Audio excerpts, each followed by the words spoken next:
നമസ്കാരം. ഇന്ന് പച്ചപ്പട്ടാണിയും പനീറും കൂടി കറി വെക്കാം. ആദ്യം തന്നെ കടായി അടുപ്പത്ത് വെച്ച് വലിയ സ്പൂൺ ഓയിൽ ഒഴിച്ച് 2 സവോള അരിഞ്ഞതും കുറച്ച് ഇഞ്ചി വെളുത്തുള്ളി കഷ്ണങ്ങളും ചേർത്ത് നന്നായി ഒന്ന് ഇളക്കി 2 തക്കാളി അരിഞ്ഞതും ഇട്ട് ഇളക്കി ഉള്ളിയും തക്കാളിയും വാടി വന്ന് പ്ലേറ്റിലേക്ക് മാറ്റാം. തണുക്കാൻ വേണ്ടി കുറച്ച് അണ്ടിപ്പരിപ്പും ചേർത്തിട്ടുണ്ട്. ഇനി ആ കടായി തന്നെ അടുപ്പത്ത് വെച്ച് കുറച്ച് ഓയിൽ ഒഴിച്ച് 150 ഗ്രാം പനീർ കട്ട് ചെയ്തിട്ട് ഇളക്കി കുറച്ചൊന്ന് വാടി വന്നപ്പം പ്ലേറ്റിലേക്ക് മാറ്റി. അതിന് കുറച്ച് ഉപ്പ് വെള്ളം ഒഴിച്ച് മിക്സ് ചെയ്ത് സോഫ്റ്റാകാൻ വേണ്ടി വെച്ച് തണുത്ത് കഴിഞ്ഞാൽ ഉള്ളിയും തക്കാളിയും മിക്സിൻ്റെ ജാറിലിട്ട് നന്നായി അരച്ചെടുക്കാം.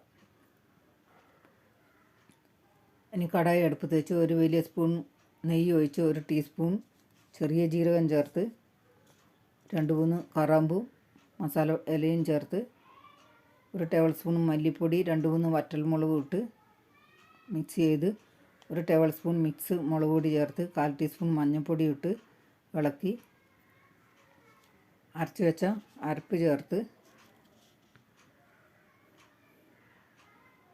നന്നായി ഇളക്കി കുറച്ചുകൂടി വെള്ളം ഒഴിച്ച് മിക്സ് ചെയ്ത് പനീറിട്ട് നന്നായി ഒന്ന് ഇളക്കി കൊടുത്ത് 1 ബൗൾ വേവിച്ച് വെച്ച പച്ച പട്ടാണി ചേർത്ത് ഇളക്കി കുറച്ച് ഉപ്പിൻ്റെ കുറവുണ്ട് ഉപ്പിട്ട് കൊടുത്ത്